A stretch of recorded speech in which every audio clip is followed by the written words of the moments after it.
Hello everyone. Today is International Migrants Day.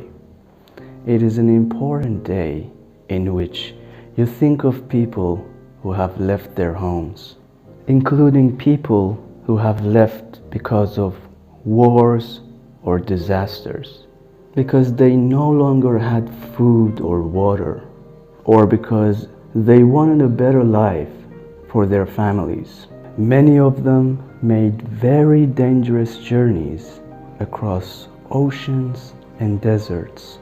You may have heard these people called all kinds of names: migrants, refugees, asylum seekers, or other names that are not so nice. These people that you have heard so much about are just people.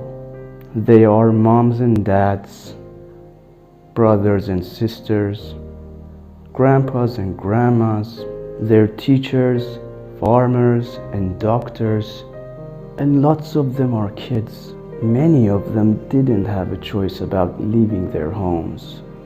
They were scared that if they stayed, they would get hurt and their lives would be in danger.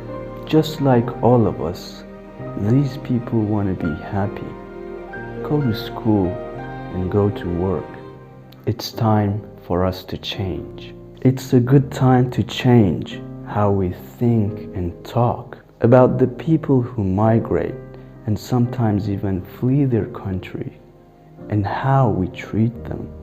Let's stop using words that make them feel different and start using words that make them feel like they belong.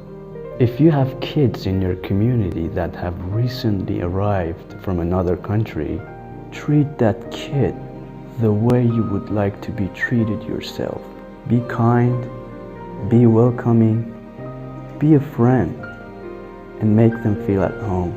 Help making your country stronger by treating people with care and humanity. Now tell me, why people in your community leave their country, staying or leaving? Which one would you choose?